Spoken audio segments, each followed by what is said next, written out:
Magnetron, கிளஸ்ட்ரான். So இதெல்லாம் வந்து பார்த்தோம். நம்மளுக்கு கொடுத்துருந்த 4th யூனிட்டில் அது ஒரு பார்ட், மைக்ரோவேவ் ஆக்டிவ் டிவைசஸ் இல்லைன்னா மைக்ரோவேவ் டியூப்ஸ் அப்படின்னு சொல்லுவாங்க. ஸோ அடுத்தது நம்ம another part microwave semiconductor diodes பார்க்க போகிறோம். அதில் ஒரு 4 or 5 டயோட்ஸ் வந்து தந்திருக்காங்க. அதில் ஒரு வெரைட்டி வந்து கன் டயோட்ஸ். அனதர் இந்த கன் டயோட்ஸ் இதெல்லாம் வந்து அனதர் நேம் பார்த்தீங்கன்னா டிரான்ஸ்ஃபர்டு எலக்ட்ரான் டிவைசஸ். கன் டயோட்ஸ்க்கு அனதர் நேம் வந்து டிரான்ஸ்ஃபர்டு எலக்ட்ரான் டிவைசஸ். கன் டயோடைய பேசிக்ஸ் என்ன? கன் டயோடு வந்து நம்ம லோக்கல் ஆசிலேட்டராக வந்து யூஸ் பண்ணலாம். பவர் ஆம்ப்ளிஃபையராக யூஸ் பண்ணலாம். அதனுடைய ஃப்ரீக்வன்சி ரேஞ்ச் வந்து பார்த்தீங்கன்னா 1 to 100 GHz is the frequency range of the gun diodes. இந்த ரேஞ்சுக்குள்ளே நம்ம யூஸ் பண்ணலாம். Main operation gun diode is a 2 terminal device. டயோட்னாலே உங்களுக்கு தெரியும் 2 terminal டிவைஸ். அதுலேயும் முக்கியமாக இது எந்த பிரின்சிபலில் ஒர்க் ஆகுது அப்படின்னு பார்த்தீங்கன்னா நெகட்டிவ் ரெசிஸ்டன்ஸ் கான்செப்ட். இது எந்த பிரின்சிபலில் ஒர்க் ஆகுதுன்னா நெகட்டிவ் ரெசிஸ்டன்ஸ் கான்செப்டில் ஒர்க் ஆகுது. ஏற்கனவே உங்களுக்கு தெரிஞ்சிருக்கும், ஒன்ஸ் நம்ம ஒரு பர்டிகுலர் டிவைஸ்லேருந்து சிக்னல்ஸ் வருது, ஆசிலேட்டராக அது ஒர்க் ஆகுதுன்னா நெகட்டிவ் ரெசிஸ்டன்ஸாக அது வந்து ஒர்க் ஆகும் அப்படின்ற மாதிரி இதுக்கு முன்னாடி பார்த்துருப்பீங்கன்னு நினைக்கிறேன். நான் இப்போ கன் டயோடு, இதுக்கு முன்னாடி டனல் டயோடு இது போலலாம் வந்து படிச்சிருப்பீங்க. டனல் டயோடும் ஆசிலேட்டராக வந்து ஒர்க் ஆகும் in negative resistance region. So tunnel டயோடைய கேரக்டரிஸ்டிக்ஸும் இதனுடைய கேரக்டரிஸ்டிக்ஸும் ஆல்மோஸ்ட் வந்து சேமாக தான் வந்து இருக்கும். ஸோ அதனால் மெயின் பிரின்சிபல் வந்து நெகட்டிவ் ரெசிஸ்டன்ஸ் டிவைஸ் அந்த கான்செப்டில் வந்து ஒர்க் ஆகுது. அடுத்தது transfer electron devices will not have any junction. ஜென்ரலாக பிஎன் டயோடு அப்படின்னா நம்மளுக்கு ஜங்ஷன் இருக்கும், டிப்ளீஷன் லேயர் இதெல்லாம் வந்து இருக்கும். இங்கே வந்து பார்த்தீங்கன்னா எதுவும் இருக்காது, வித்தவுட் எனி ஜங்ஷன். அதனால தான் அது வந்து என்னது பல்க் டிவைஸ் அப்படின்னு வந்து சொல்கிறாங்க. தென் gun diode is mainly made of only one type of semiconductor, n type இல்லைன்னா வந்து p type. பட் ஜென்ரலாகவே கன் எஃபெக்ட் இது வந்து நம்மளுக்கு அக்கர் ஆகணும்னா ஒன்லி n type மெட்டீரியலில் தான் அக்கர் ஆகும். ஸோ அதனால கன் டயோடு நம்ம மேனுஃபேக்சர் பண்ணால n type மெட்டீரியலில் மட்டும்தான் யூஸ் பண்ணுவோம். p type மெட்டீரியல் இதெல்லாம் வந்து யூஸ் பண்ண மாட்டோம். ஸோ இதெல்லாம் வந்து பேசிக்ஸ் ஆஃப் கன் டயோட் இல்லைன்னா டிரான்ஸ்ஃபர்டு எலக்ட்ரான் டிவைசஸ். ஸோ கன் டயோட் என் டைப் மெட்டீரியலில் மேக் பண்ணுறோம் அப்படின்றத பார்த்தோம். ஸோ என்னென்ன மெட்டீரியல் நம்ம யூஸ் பண்ணலாம்? Gallium arsenide, indium phosphate, indium arsenide, indium what is SB, INSB, please refer, I do not know what is INSB. then cadmium telluride. So இதெல்லாம் வந்து இந்த மெட்டீரியல்லாம் யூஸ் பண்ணி என்ன பண்ணுறாங்க, இந்த மெட்டீரியல் யூஸ் பண்ணி தான் நம்ம கன் டயோடு இதெல்லாம் வந்து மேனுஃபேக்சர் வந்து பண்ணுறோம். ஸோ மெயினாக நோட் பண்ண வேண்டியது என்ன அப்படின்னா, here we are not using silicon and germanium. So not using silicon and germanium, அதை வந்து நீங்கள் நோட் பண்ணணும். யூஸ்வலாக silicon and germanium is a indirect band gap semiconductor material. But அந்த மெட்டீரியல் நம்ம வந்து இங்கே யூஸ் பண்ணல. யூஸிங் அதர் மெட்டீரியல்ஸ் இது தான் யூஸ் பண்ணி நம்ம வந்து கன் டயோடு வந்து ரெடி பண்ணுறோம்.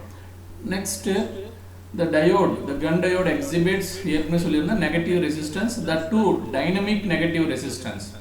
ரெசிஸ்டன்ஸ்க்கும் டைனமிக்னா என்னென்னா சேஞ்ச், அதாவது ஸ்லோப் கண்டுபிடிக்கிறது. ஜஸ்ட் ரெசிஸ்டன்ஸ்னா voltage divided by current. Dynamic resistance means what is the change in voltage corresponding to the change in current, that is the dynamic resistance.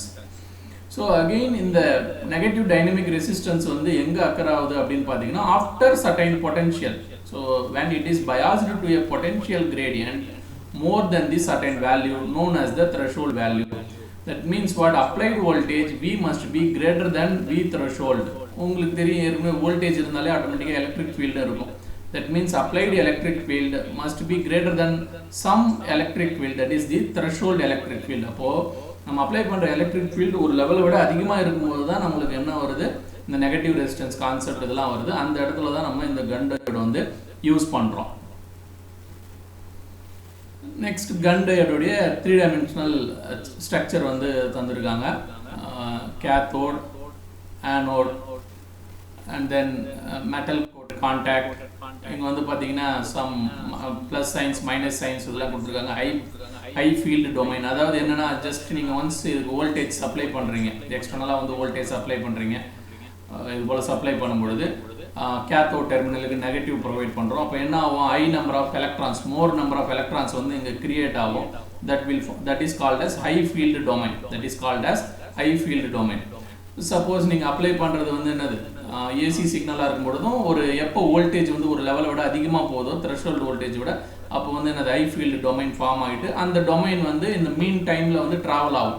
இந்த மீன் டைமில் கேத்தோட்லேருந்து ஆனோடுக்கு வந்து ட்ராவல் ஆகும். இப்போ இப்படி இருக்குன்னு வச்சுக்கோங்க, இதுதான் வந்து த்ரெஷோல்டு வோல்டேஜ்னு வச்சுக்கோங்க. அப்போ என்னது, இந்த த்ரெஷோல்டு வோல்டேஜோட அதிகமாக போகும்போது ஹை ஃபீல்டு டொமைன் கிரியேட் ஆகிடும். இப்போ over a period of time அந்த ஹை ஃபீல்டு டொமைன், ஏன்னா அடுத்த சைக்கிள் வரதுக்குள்ளே அது என்ன பண்ணும், போயிட்டு ஆனோட ரீச் பண்ண ட்ரை பண்ணும். ஸோ இதுதான் வந்து ஹை ஃபீல்டு டொமைன். அடுத்தது அந்த ஃபார்ம் ஆகிற ஹை ஃபீல்டு டொமைனில் எவ்வளோ ஸ்பீடில் வந்து ட்ராவல் ஆகுது, ட்ரிஃப்ட் வெலாசிட்டி 10⁵ மீட்டர்/செகண்ட், அந்த ஸ்பீடில் வந்து ட்ராவல் ஆகுது, அது கொடுத்துருக்காங்க. அது அகைன் இதனுடைய டைமென்ஷன், வித் எவ்வளோ, லென்த் எவ்வளோ, ஹைட், இதெல்லாம் வந்து கொடுத்துருக்காங்க. ஜஸ்ட் டயக்ராம் வந்து பார்த்துங்க. Structure of gallium arsenide gun diode. Next இதனுடைய characteristics. Okay, electric field versus current density characteristics. we know current density J is equal to sigma into E. current density J is equal to sigma into E. இப்போ நம்ம இவ்வளோ நாளாக என்ன பார்த்தோம், once suppose if you are increasing the electric field, current density will increase. இப்போ இது வந்து true only when sigma is constant, only when if sigma is constant. What is sigma? Sigma means nq mu, nq mu. Okay, nq mu. Okay, so அப்போ இந்த nq mu கான்ஸ்டண்ட்டாக இருந்ததுன்னா problem இல்லை, electric field increase ஆனால் current density increase ஆகும். But இங்கே என்ன நடக்கும், இந்த பர்டிகுலர் மெட்டீரியலில் பார்த்தீங்கன்னா ஒரு சர்டன் பீரியட் வரைக்கும், அதாவது இந்த பாயிண்ட்லேருந்து இந்த பாயிண்ட் வரைக்கும் நார்மலாக இந்த ஈக்குவேஷன் வந்து ஒர்க் ஆகும். அதாவது சிக்மா வந்து கான்ஸ்டண்ட்டாக இருக்கும், எந்த ப்ராப்ளமும் இல்லை. But after certain time, say after E is equal to, when E is greater than E threshold, when E is greater than E threshold, mu will not be constant. Once if you go to this condition, mu will decrease. That means mobility will decrease. Okay, mobility of the charge carrier will decrease. அது எப்படி decrease ஆகுதுன்றது some of the concept மாடல்ஸ்லாம் இருக்குது, அதுக்கு அடுத்தடுத்து பார்ப்போம். Okay, so அப்போ என்ன சொல்கிறோம், ஒரு லெவலுக்கு மேலே எலக்ட்ரிக் ஃபீல்டு போகும்பொழுது மொபிலிட்டி கான்ஸ்டண்ட்டாக இல்லை, மொபிலிட்டி கான்ஸ்டண்ட்டாக இல்லாதனால டிக்ரீஸ் ஆகுது, மொபிலிட்டி வந்து டிக்ரீஸ் ஆகுது. இப்போ மொபிலிட்டி டிக்ரீஸ் ஆகிறதுனால நம்ம என்னதான் எலக்ட்ரிக் ஃபீல்டு இன்க்ரீஸ் பண்ணாலும் what is happening, the current density is decreasing, current density is decreasing to some extent. அதுக்கப்புறம் என்ன ஆகுது, நார்மலாக வந்து பிஹேவ் ஆகுது. அதுக்கப்புறம் mobility again may become constant, again electric field increase பண்ணும்போது திரும்பவும் இது வந்து என்ன ஆகுது, நார்மலாக வந்து இன்க்ரீஸ் ஆகுது. அப்போ இன் பிட்வீன் ரீஜியன், இந்த த்ரெஷோல்டு வோல்டேஜுக்கும் இந்த வோல்டேஜ்க்கு இடையில் இருக்கிற ரீஜியன் தான் வந்து negative resistance region, negative resistance region. ஆடிபிளாக இருக்கா, இடையில் கால் வந்தது, எனிஒன்? விக்னேஷ் ஆடிபிளாக இருக்கா? சரி. ஸோ இடையில் இருக்கிற இந்த ரீஜியன் தான் வந்து நெகட்டிவ் ரெசிஸ்டன்ஸ் ரீஜியன் அப்படின்னு சொல்கிறோம். ஸோ ஒரிஜினலாக நார்மல் ரேஞ்சில் இருக்கிற ரெசிஸ்டன்ஸ் வந்து ஆர்டினரி ரெசிஸ்டன்ஸ், பல்க் ரெசிஸ்டன்ஸ். அல்டிமேட்டாக சர்டன் வேல்யூ வரைக்கும் இருக்கிறது அல்டிமேட் பல்க் ரெசிஸ்டன்ஸ். இன் பிட்வீனில் இருக்கிற ரெசிஸ்டன்ஸ் தான் வந்து negative resistance region, negative resistance region. இதுதான் electric field versus current density diagram in the gun diode. அடுத்தது ஏன் மொபிலிட்டி வந்து டிக்ரீஸ் ஆகுது அப்படின்றதுக்கு சம் கான்செப்ட் ரீசன் வந்து கொடுத்துருக்காங்க. Why mobility decreasing? when the electric field is greater than some threshold voltage, okay, some threshold electric field, mobility வந்து decrease ஆகுது. So இப்போ என்ன சொல்கிறாங்க, when electric field is greater than 2000 volt per centimeter, okay, electric field என்னன்னா நீங்கள் some voltage apply பண்ணுறீங்க. what is electric field? நீங்கள் some voltage apply பண்ணுறீங்க, அந்த டிவைஸ் ஆனோடு டு கேத்தோடுக்கு சம் லென்த் இருக்கும், ஆனோடு டு கேத்தோடுக்கு சம் லென்த் இருக்கும். அப்போ அந்த வோல்டேஜ் லென்த்தால் டிவைட் பண்ணும்போது என்ன கிடைக்குது, எலக்ட்ரிக் ஃபீல்டு கிடைக்குது. அப்போ அந்த electric field value 2000 to 4000 depending அந்த மெட்டீரியல், டோப்பிங் இதெல்லாம் பொறுத்து இருக்குது. ஸோ ஒன்ஸ் இந்த ரேஞ்ச் தாண்டி போகும்பொழுது நம்மளுக்கு என்ன ஆகுது, நெகட்டிவ் ரெசிஸ்டன்ஸ் வந்து கிடைக்குது. மெயின் ரீசன் என்ன அப்படின்னு பார்த்தீங்கன்னா, ஏன் நெகட்டிவ் ரெசிஸ்டன்ஸ் கிடைக்குது? ஃபர்ஸ்ட் ரீசன் வந்து the mass of the effective mass becomes greater. Okay, main reason என்ன சொல்கிறாங்க, எஃபெக்டிவ் மாஸ். ஜென்ரலாக மாஸ் அப்படின்னு இருக்கும், நம்ம கேரியர்ஸுக்கு வந்து மாஸ் இருக்கும். எஃபெக்டிவ் மாஸ்னா எம் ஸ்டார் அப்படின்னு போடுவோம். ஸோ இப்போ ஒரு பர்டிகுலர் ஸ்டேட்டில் வந்து எஃபெக்டிவ் மாஸ் இன்க்ரீஸ் ஆகும் பொழுது கண்டிப்பாக அதனால் ஈஸியாக வந்து மூவ் ஆக முடியாது. கண்டிப்பாக ஒரு பிளேஸில் இருந்து இன்னொரு பிளேஸ்க்கு ஈஸியாக மூவ் ஆக முடியாது. இப்போ once effective mass increases definitely mobility of that particular carrier will decrease. Once mobility decrease ஆகும்பொழுது அதனுடைய வெலாசிட்டி ஸ்பீடு எவ்வளோ ஸ்பீடில் அது ட்ராவல் ஆகுது அதுவும் வந்து என்ன ஆகிடும், டிக்ரீஸ் ஆகிடும். ஸோ இதுதான் மெயின் ரீசன் ஏன் மொபிலிட்டி வந்து டிக்ரீஸ் ஆகுது அப்படின்றது. ஸோ அப்போ என்ன conclusion, if E is greater than E threshold electrons have negative differential mobility. இப்போ ஏற்கனவே வந்து நெகட்டிவ் ரெசிஸ்டன்ஸ் பார்த்தோம். அப்போ அதுக்கு மெயின் ரீசன் என்னது, மொபிலிட்டி. அப்போ மொபிலிட்டியும் வந்து கான்ஸ்டன்ட்டாக இல்லாமல் என்ன ஆகுது, டிக்ரீஸ் ஆகுது. So that is called as negative differential mobility. இதனால தான் என்னது ஆசிலேஷன் வந்து நம்மளுக்கு வந்து கிடைக்குது. ஒன்ஸ் ஆசிலேஷன் கிடைக்கும் போது என்ன பண்ணணும், நம்ம இந்த பர்டிகுலர் சாம்பிள்ஸை வந்து சம் சூட்டபிள் அவுட்புட் சர்க்யூட்டுக்கு வந்து கனெக்ட் பண்ணணும். அப்போ தான் அதனுடைய அவுட்புட் நம்மளுக்கு வரும். இதுதான் வந்து மொபிலிட்டி ஏன் டிக்ரீஸ் ஆகுது அப்படின்றத கொடுத்துருக்காங்க. அடுத்தது இப்போ மொபிலிட்டி இந்த எஃபெக்டிவ் மாஸ் இதெல்லாம் டிக்ரீஸ் ஆகுதுன்றதுக்கு ஒரு மாடல் வந்து கொடுத்துருக்காங்க. இதுக்கு பேர் வந்து 2 value model or otherwise RWH model. Example எப்படி வேணாலும் கேட்கலாம். மோஸ்ட்டாக sometime explain gun diode with help of 2 value model or otherwise RWH model அப்படின்ற மாதிரிலாம் கொஸ்டின் கேட்பாங்க. அப்போ உங்களுக்கு வந்து கிளியராக வந்து தெரியணும் என்னன்றது. ஸோ இது வந்து நார்மல் பேண்ட் டயக்ராம் தான். ஜென்ரலாக எந்த ஒரு மெட்டீரியலுக்கு இருந்தாலும் வேலன்ஸ் பேண்ட் இருக்கும், கண்டக்ஷன் பேண்ட் இருக்கும், இன்பிட்வீன் ஃபர்பிடன் பேண்ட் கேப் இருக்கும். அது இல்லாமல் இது கேலியம் ஆர்சனைடு மெட்டீரியல்ன்றதுனால இதனுடைய பேண்ட் கேப் வந்து 1.43 எலக்ட்ரான் வோல்ட். இதுவே சிலிக்கான் மெட்டீரியலாக இருந்ததுன்னா 1.1 எலக்ட்ரான் வோல்ட், ஜெர்மானியமாக இருந்ததுன்னா 0.78 electron volt, 781 something like that. So இது போல் எலக்ட்ரான் வோல்ட் இருக்கும். ஸோ இப்போ இந்த இஜி எலக்ட்ரான் வோல்ட்ன்றதை ஜென்ரலாக எதை மீன் பண்ணுது அப்படின்னா எனர்ஜியை மீன் பண்ணுது. எலக்ட்ரான் வோல்ட் எதை மீன் பண்ணுது, எனர்ஜியை மீன் பண்ணுது. ஏன்னா இஜின்னு போடும்போதே உங்களுக்கு தெரியிருக்கும், that is energy. What is the other unit of energy, that is joule. So electron volt is indicating energy. Quickly we can prove that how EV is energy. How EV is energy. Say for example, EV means I can consider like Q into V. E means electron value. Q also electron value only. Q into V. Q I can write like CV. So C, what is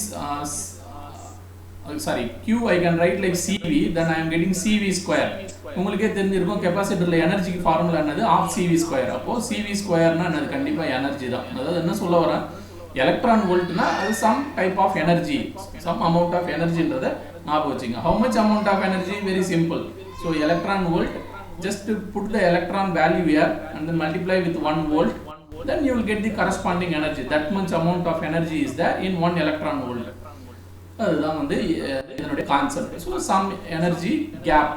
அப்போ electrons வந்து நார்மலாகவே வந்து valence பேண்டில் தான் வந்து இருக்கும். Electrons வந்து நார்மலாக, எலக்ட்ரான்ஸ் மட்டும் இல்லை, எந்த ஒரு மெட்டீரியல் ஆப்ஜெக்ட் எதுவாக இருந்தாலும் எப்பவுமே வந்து லோ எனர்ஜி ஸ்டேட்டில் தான் வந்து இருக்க ட்ரை பண்ணும். அதுதான் வந்து நார்மல் ரூல்.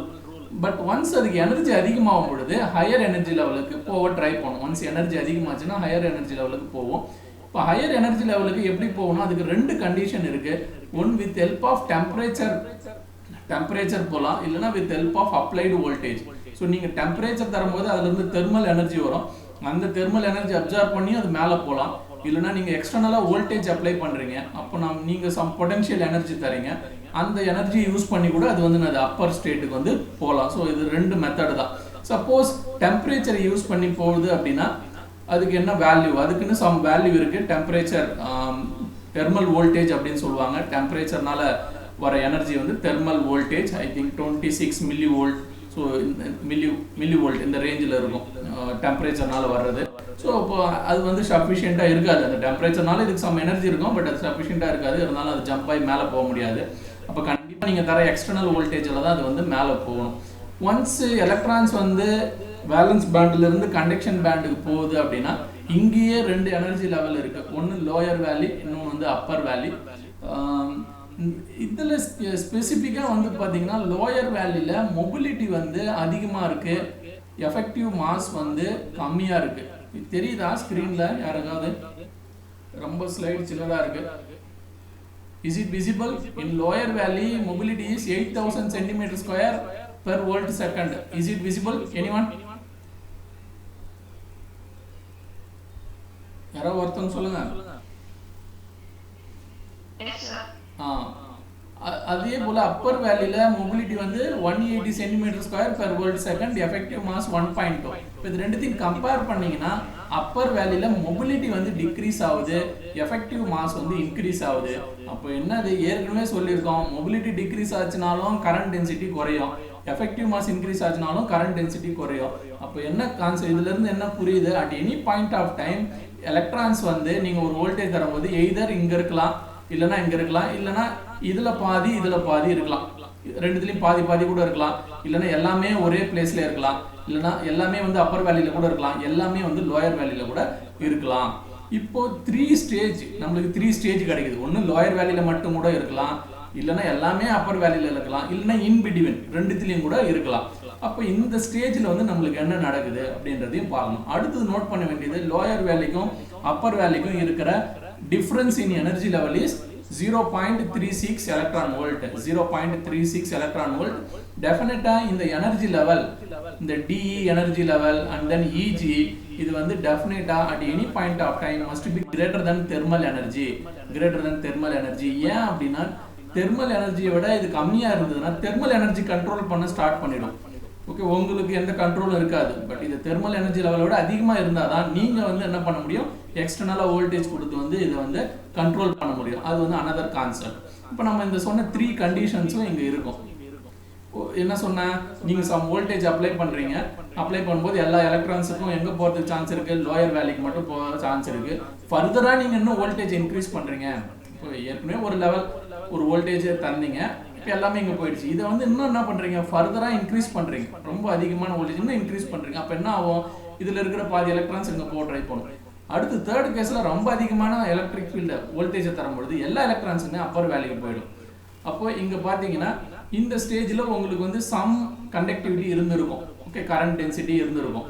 அது என்ன ஆகுது, இதில் இருக்கிற எல்லாமே, ஏன்னா இந்த ஸ்டேஜில் இருக்கும் பொழுது மொபிலிட்டியும் அதிகம், மொபிலிட்டி இங்கே இருக்கும்போது மொபிலிட்டியும் அதிகம், ஓகே, மொபிலிட்டியும் அதிகம், எஃபெக்டிவ் மாஸும் வந்து கம்மி, எஃபெக்டிவ் மாஸும் வந்து கம்மி. அப்போ கண்டிப்பாக இங்கே இருக்கும்பொழுது உங்களுக்கு ரொம்ப அதிகமான கரண்ட் டென்சிட்டி கிடைச்சிருக்கும். அடுத்தது இங்கே போகும்போது என்ன ஆகுது, பாதிக்கு பாதி அங்கே போயிடுது. பட் ஒன்ஸ் அப்பர் வேலைக்கு போனால் மொபிலிட்டி வந்து டிக்ரீஸ் ஆகுது, எஃபெக்டிவ் மாஸும் இன்க்ரீஸ் ஆகுது. அப்போ கரண்ட் டென்சிட்டி ஏற்கனவே இருந்ததை விட கொஞ்சம் குறைஞ்சிரும், ஏற்கனவே இருந்ததை விட கொஞ்சம் குறையும். ஒன்ஸ் எல்லாமே வந்து இங்கே போயிடுச்சுன்னா இன்னும் உங்களுக்கு குறைஞ்சிரும். இந்த பர்டிகுலர் ஏரியா தான் வந்து நெகட்டிவ் ரெசிஸ்டன்ஸ் ஏரியா. இந்த பர்டிகுலர் ஏரியா தான் அது நெகட்டிவ் ரெசிஸ்டன்ஸ் ஏரியா. அதாவது என்ன நடக்குது, எலக்ட்ரிக் ஃபீல்டை நீங்கள் இன்க்ரீஸ் பண்ணுறீங்க, பட் கரண்ட் டென்சிட்டி வந்து டிக்ரீஸ் ஆகுது. ஸோ அதுதான் வந்து நெகட்டிவ் ரெசிஸ்டன்ஸ். எக்ஸாக்டாக எப்படி நடக்குதுன்றதை எக்ஸ்பிளைன் பண்ணுற டயக்ராம். அடுத்தது வித் ஹெல்ப் ஆஃப் ஈக்குவேஷன் நம்மளுக்கே தெரியும், கண்டக்டிவிட்டி J = சிக்மா ன்னு சொல்கிறோம். சிக்மானது conductivity. Conductivity at any point of time depends on the electron density and then mobility. That means charge density and mobility. யூஸ்வலாக வந்து நம்ம NP ன்னு யூஸ் பண்ணுவோம். என்னன்னா எலக்ட்ரான்ஸு, Pனா வந்து ஹோல்ஸு. பட் இங்கே எல்லாமே வந்து எலக்ட்ரான்ஸ் தான், ஹோல்ஸுக்கு வந்து எந்த இடம் இல்லை. அதனால எலக்ட்ரான்ஸ் மட்டும் இருந்தாலும், பட் இங்கே நம்மளுக்கு 2 கேசஸ் இருக்குது. ஒன்று அப்பர் வேல்யூ, இன்னொன்று லோயர் வேல்யூ. அப்போ எல்லுன்னு நான் மென்ஷன் பண்ணுறது லோயர் வேல்யூ மென்ஷன் பண்ணுது, யூன்றது அப்பர் வேல்யூ. அப்போ இதில் பார்த்தாலே புரியுது, at any point of time charge carriers வந்து அப்பர் வேல்யூல இருக்கும், இல்லைனா லோயர் வேல்யூல தான் இருக்கும். அப்போ இதுதான் வந்து கண்டக்டிவிட்டி ஈக்குவேஷன். இதுதான் கண்டக்டிவிட்டி ஈக்குவேஷன். ஸோ இப்போ நான் ஏற்கனவே சொன்னோம் பாருங்க, சம் ஆஃப் த கண்டிஷன், இந்த RWS தியரி கரெக்டாக இருக்கணும்னா அதுக்கான கண்டிஷன் வந்து அது அந்த டிஃபரன்ஸ் இந்த எனர்ஜி லெவல், அதாவது அப்பர் வேல்யூக்கும் லோயர் வேல்யூக்கும் இருக்கிற டிஸ்டன்ஸ் வந்து தெர்மல் எனர்ஜியை விட அதிகமாக இருக்கக்கூடாது. ஓகே, அதிகமாக இருந்ததுன்னா அது வந்து ஒழுங்காக வந்து ஒர்க் ஆகாது. ஸோ அதனால டிஃபரன்ஸ் இந்த energy level must be less than the energy band gap. அடுத்தது ஏற்கனவே சொன்னது தான், லோயர் வேல்யூல இருக்கிற எலக்ட்ரான்ஸுக்கு வந்து மாஸ் கம்மியாக இருக்கணும், மொபிலிட்டி அதிகமாக இருக்கணும். இதுவே வந்து ஹையர் அப்பர் வேல்யூல இருக்கிறதுக்கு வந்து அப்படியே ஆப்போசிட் கேரக்டரிஸ்டிக்ஸ் இருக்கும். அங்கே எக்ஸ்பிளைன் பண்ணதான் எங்கள் ஸ்டேட்மெண்ட்டில் கொடுத்துருப்பாங்க. அடுத்தது ட்ரிஃப்ட் வெலாசிட்டி. இப்போ ஏற்கனவே நம்ம பார்த்தது current density versus electric field. இப்போ நம்ம பார்க்க போகிறது drift velocity versus electric field. Almost same characteristics தான். ஏன்னா மெயினாக நம்ம எலக்ட்ரிக் ஃபீல்டை மாற்றும் போது மொபிலிட்டி மாறுது, மொபிலிட்டி மாறுறதுனால ட்ரிஃப்ட் வெலாசிட்டி மாறுது, அதனால தான் கரண்ட் டென்சிட்டி மாறுது. அதனால சேம் கேரக்டரிஸ்டிக்ஸ் தான். ஸோ ஒரு சர்டன் லெவலுக்கு வரைக்கும் ட்ரிஃப்ட் வெலாசிட்டி கான்ஸ்டண்ட்டாக இருக்கும். அதுக்கப்புறம் ட்ரிஃப்ட் வெலாசிட்டி வந்து என்ன ஆகுது, குறையுது. அதுக்கப்புறம் திரும்பவும் வந்து இன்க்ரீஸ் ஆகுது. இதுதான் வந்து drift velocity. So once by the way once if you know drift velocity mobility நீங்கள் கண்டுபிடிக்கலாம். ஏன்னா v is equal to mu into e vd is equal to mu in படிச்சிருப்பீங்க. அப்போ what is mu is equal to v divided by e. இப்போ இங்கே பார்த்தீங்கன்னா just இது வந்து ஸ்டாட்டிக்னா ஜஸ்ட் வேல்யூஸை டிவைட் பண்ணால் போதும். இங்கேயும் ஜஸ்ட் வேல்யூஸை டிவைட் பண்ணால் போதும். ஆனால் இந்த ரேஞ்சில் வேல்யூஸை மட்டும் டிவைட் பண்ணக்கூடாது, ஜஸ்ட் டிஃப்ரென்ஷியேஷன் எடுக்கணும். அதாவது differential mobility or differential drift velocity இது போல் சொல்லுவாங்க. ஸோ அதனால் இதுதான் வந்து நெகட்டிவ் ரெசிஸ்டன்ஸ் ரீஜியன். அதாவது நெகட்டிவ் ரெசிஸ்டன்ஸ் ரீஜியனில் மொபிலிட்டி வந்து கம்மியாகும். நீங்கள் எலக்ட்ரிக் ஃபீல்டு இன்க்ரீஸ் பண்ணிங்கன்னா வெலாசிட்டி வந்து டிக்ரீஸ் ஆகும். கண்டிப்பாக என்னுடைய வேல்யூ வந்து நெகட்டிவில் தான் வந்து இருக்கும். நெக்ஸ்ட்டு அதே தான் J is equal to ஏற்கனவே சொன்ன ஃபார்முலா தான், charge carrier density and then charge value VD. I think இதில் வந்து J is equal to sigma E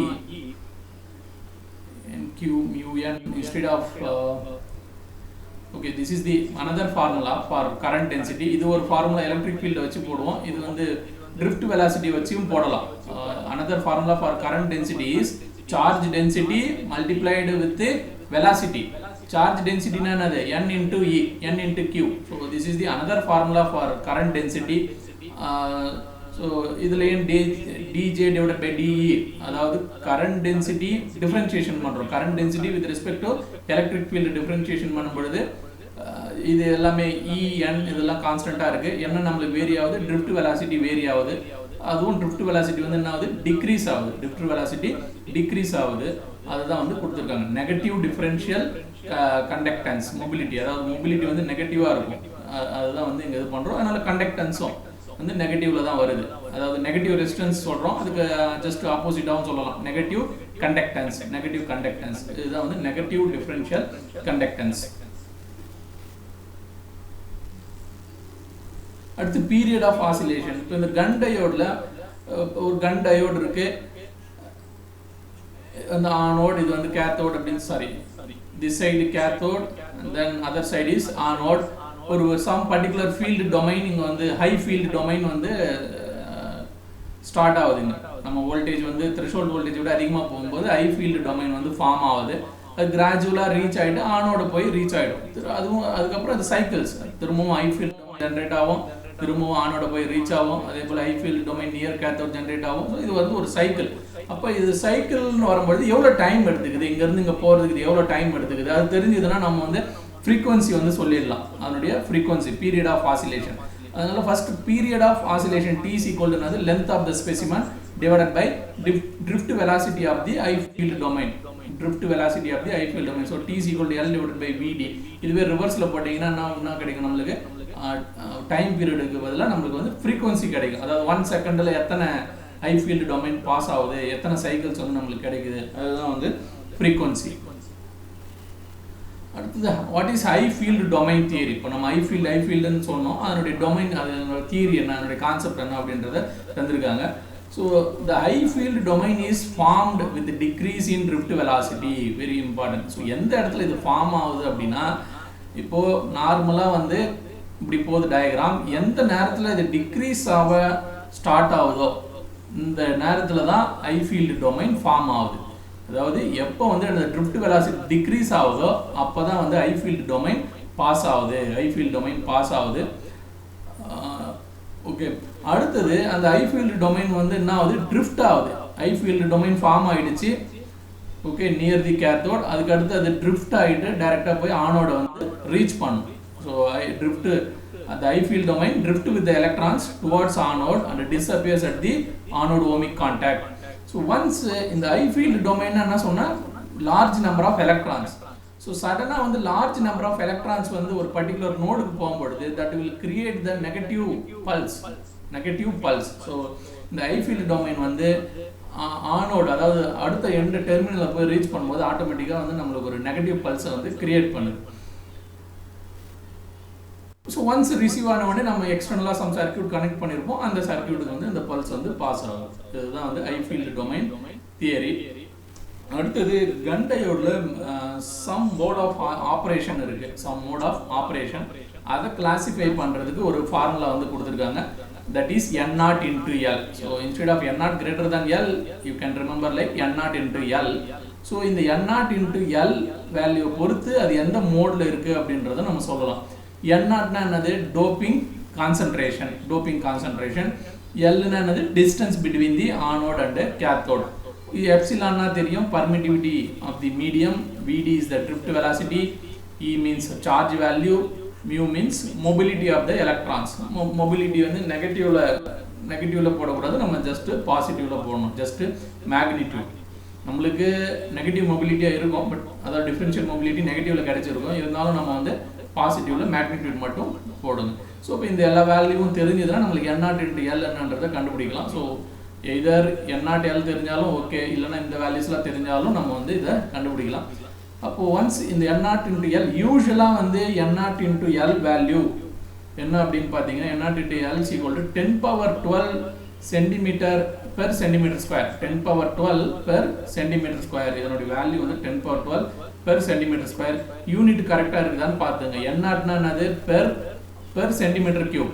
n naught னா என்னது? per centimeter cube. L னா சென்டிமீட்டர், சென்டிமீட்டர் கேன்சல் ஆச்சுன்னா per centimeter square தான் n naught into L உடைய unit.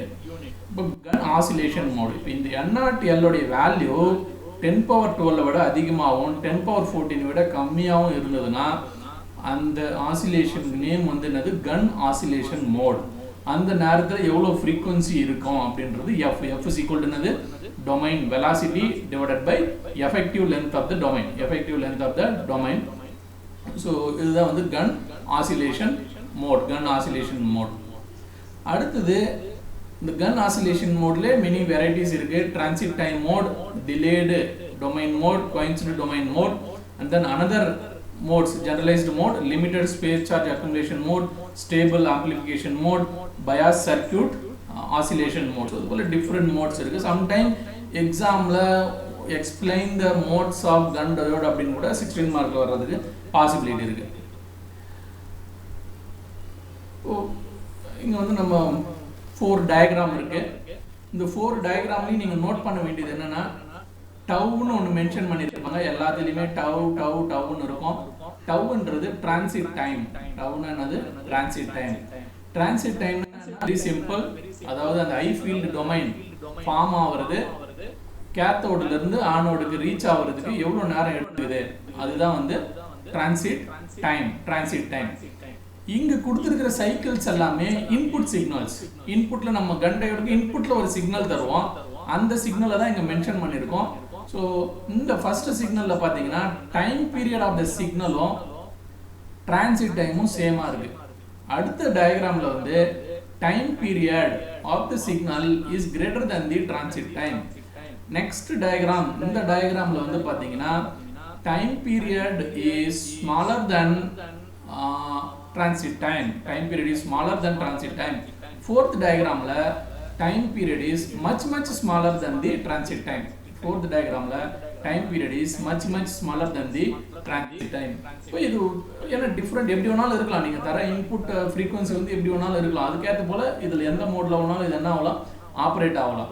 So இப்போ transit time மோடில் பார்த்துங்க. டிரான்சிட் டைம் மோடில் ஒரு பர்டிகுலர் டைமுக்கு ஒரு ஐ ஃபீல்டு டொமைன் கிரியேட் ஆகும். அந்த டொமைன் அந்த மீன் டைம்லேயே வந்து போயிட்டு ரீச் ஆகும். ஓகே, ஒரு சைக்கிளுக்கு ஒரு டொமைன் கிரியேட் ஆகும். அந்த டைமுக்குள்ளே அது போய் ரீச்சும் ஆகிடும். ஏன் அப்படின்னா, ஏன்னா இங்கே டைம் பீரியட் ஆஃப் த சிக்னலும் டிரான்சிட் டைமும் சேமாக இருக்கிறதுனால ஜென்ரேட் ஆகிற ஐ ஃபீல்டு டொமைன் ஈஸியாக வந்து வித்தின் த டைம் பீரியட் ஈஸியாக போய் ரீச் ஆகிடும். ஆனால் இங்கே வந்து பார்த்தீங்கன்னா டிரான்சிட் டைம் வந்து கம்மியாக இருக்குது, டைம் பீரியட் வந்து என்னவா இருக்குது, அதிகமாக இருக்குது. டிரான்சிட் டைம் கம்மியாக இருக்குது, டைம் பீரியட் வந்து அதிகமாக இருக்குது. அடுத்த கேஸில், தேர்ட் கேஸில் வந்து பார்த்தீங்கன்னா டைம் பீரியட் கம்மியாக இருக்குது, டிரான்சிட் டைம் அதிகமாக இருக்குது. இப்போ இங்கே என்ன ப்ராப்ளம் நடக்குதுன்னா, ஒரு டொமைன் வந்து கிரியேட் ஆகுது, அது போயிட்டு ரீச் ஆகிறதுக்குள்ள அனதர் டொமைன் கூட கிரியேட் ஆகிறதுக்கு சான்ஸ் இருக்குது. ஏன்னா அனதர் சைக்கிள் வர முடியும். ஒரு டொமைன் கிரியேட் ஆகுது, ஏன்னா போயிட்டு ரீச் ஆகணும்னா இவ்வளோ டைம் தேவை, அது போயிட்டு ரீச் ஆகிறதுக்குள்ள அனதர் டொமைன் வர்றது கூட சான்ஸ் இருக்குது. ஃபோர்த் கேஸில் வந்து பார்த்தீங்கன்னா டொமைன்ஸ் கிரியேட் ஆகுது, அதாவது அந்த டிரான்சிட் டைமுக்குள்ளே மெனி சைக்கிள்ஸ் இருக்குது. அதாவது டொமைன் ஃபார்ம் ஆகிறதுக்கு சம் டைம் தேவை, அந்த டைமே கூட இல்லாமல் இருக்கலாம். அதாவது டொமைன் ஃபார்ம் ஆக ட்ரை பண்ணோம், அதுக்குள்ளே வோல்டேஜ் சேஞ்ச் ஆகிடுது. திரும்ப டொமைன் ஃபார்ம் ஆக ட்ரை பண்ணோம், அதுக்குள்ள வோல்டேஜ் என்ன ஆகிடுது, சேஞ்ச் ஆகிடுது. ஸோ இது போல் ப்ராப்ளம் வரும் LSA மோடில். டிலேடு மோடில் என்ன ப்ராப்ளம் வரும், டொமைன் வந்து ஃபார்ம் ஆகுது, அதுக்குள்ள சைக்கிள்ஸ் வந்து அதாவது சாரி டொமைன்ஸ் வந்து ஃபார்ம் ஆகுது, பட் டிரான்சிட் டைம் ரொம்ப கம்மி. ஸோ அதனால ஈஸியாக வந்து போயிட்டுனாவும் ரீச் ஆகிடும், சஃபிஷியன்ட் டைம் இருக்கும் அடுத்த டொமைன் கிரியேட் ஆகிட்டு போயிட்டு ரீச் ஆகுறதுக்கு. ஸோ இதுதான் வந்து 4 டிஃப்ரெண்ட் கேசஸ். ஸோ 1 by 1 அதெல்லாம் வந்து எக்ஸ்பிளைன் பண்ணியிருப்பாங்க. டிரான்சிட் டைம் மோடுனா another parameter is that FL. F means frequency of operation, L na length of the device. So in case of transit time mode, FL must be 10 power 7 centimeter per second. FL must be 10 power 7 centimeter per second. Then VD, VS, the drift velocity இதெல்லாமே வந்து 10 power 7 centimeter per second. Then oscillation period, மெயினாக நீங்கள் note பண்ண வேண்டியது oscillation periodum transit timeம் equal. Efficiency is below 10% because the current is collected only when the domain arrives at the anode. அடுத்தது delayed domain mode. Delayed domain modeல FL value வந்து in between this valueல இருக்கும். அடுத்தது transit time is chosen such that the domain is collected while E is less than E threshold. New domain வந்து form ஆக முடியாது, ஏன்னா அடுத்த cycle வந்தால் தான் நியூ டொமைன் ஃபார்ம் ஆக முடியும். ஸோ ஏன்னா அடுத்தது E greater than E threshold வந்தால் தான். அதாவது என்ன சொல்ல வரோன்னா, in case of delayed domain mode, இதுதான் வந்து delayed domain mode, domain form ஆகுது, இந்த டைம்குள்ளே ரீச் ஆகிடும், அப்போது மீதி நேரம் வேஸ்ட்டாக தான் இருக்குது. ஏன்னா டொமைன் ஃபார்ம் ஆகணும், அடுத்த சைக்கிள் வந்தால் தான் டொமைன் ஃபார்ம் ஆகும். இப்போ இந்த பர்டிகுலர் டைம் வந்து என்னது வேஸ்ட்டாக தான் இருக்கும். அதுதான் வந்து சொல்கிறாங்க, அடுத்த டொமைன் ஃபார்ம் ஆகணும்னா அடுத்த சைக்கிள் வந்தால் தான் வந்து ஃபார்ம் ஆக முடியும். அதுதான் வந்து டிலேடு டொமைன் மோட். ஸோ இப்போ கண்டிப்பாக இங்கே வந்து ஆசிலேஷன் பீரியட் வந்து அதிகமாக இருக்கும், டிரான்சிட் டைம் வந்து கம்மியாக இருக்கும். Efficiency is around 20%. Then coincident domain mode, இதில் எஃப்எல்லுடைய வேல்யூ 2 × 10⁻⁷ cm/s. அகைன் இங்கே என்ன ப்ராப்ளம், அதாவது ஒரு டொமைன் ஃபார்ம் ஆகுது, அது போயிட்டு ரீச் ஆகிறதுக்குள்ள coincident domain mode, we will refer the diagram. அதில் டயக்ராம் கொடுத்துருந்தா ஈஸியாக இருந்திருக்கும். ஸோ coincident domain mode, ஒரு டொமைன் வந்து ஃபார்ம் ஆகுது, பட் ரீச் ஆகிறதுக்குள்ளே அடுத்த டொமைன் ஜென்ரேட் ஆகுது, ரீச் ஆகிறதுக்குள்ளே அடுத்த டொமைன் வந்து ஜென்ரேட் ஆகுது. ஆனால் இங்கே வந்து பார்த்தீங்கன்னா டொமைன் ஃபார்ம் ஆகிறதுக்கே வந்து டைம் இருக்காது. அதுதான் வந்து concept. So coincident domain mode again அந்த what is the relation between tau and t, அதை வந்து கரெக்டாக ஞாபகம் வச்சுங்க. அதனுடைய எஃபிஷியன்சி என்ன ஞாபகம் வச்சுங்க, என்ன ப்ராசஸ், இதனால் என்ன ப்ராப்ளம் வருது அப்படின்றதையும் கொடுத்துருப்பாங்க. அடுத்து limited space charge accumulation mode, அதாவது இங்கே சஃபிஷியன்ட் டைமே இருக்காது, டொமைன் ஃபார்ம் ஆகிறதுக்கு சஃபிஷியன்ட் டைமே வந்து இருக்காது. ஏன்னா நம்பர் ஆஃப் சைக்கிள்ஸ் வந்து ரொம்ப அதிகமாக இருக்குது as compared to that means time period of the waveform is very very less as compared to the transit time. Then stable amplification mode, here n0 உடைய வேல்யூ வந்து எந்த ரேஞ்சில் இருக்கணும், எதுக்கு யூஸ் ஆகுது, அதாவது device exhibits the amplification at the transit time frequency rather than the oscillation. இதை வந்து கொடுத்துருக்காங்க. ஸோ ஜஸ்ட் எக்ஸாமில் வந்து வரும்பொழுது என்ன எழுதணும் அப்படின்னு பார்த்தீங்கன்னா, இந்த டயக்ராம் கண்டிப்பாக வந்து போடணும், எக்ஸாமில் இந்த டயக்ராம் போடணும். அடுத்தது இந்த ரிலேஷன்ஸை வந்து தெளிவாக எழுதணும், இந்த ரிலேஷன்ஸ் வந்து தெளிவாக எழுதணும். அடுத்தது எஃபிஷியன்சி, ஒவ்வொன்றுத்துக்கு என்ன கொடுத்துருக்காங்க, எஃபிஷியன்சி கொடுத்துருக்காங்க. அதுக்கப்புறம் என்ன ப்ராப்ளம் நடக்குதுன்றது ஒவ்வொரு மெத்தடுக்கும் இருக்குது, அதெல்லாம்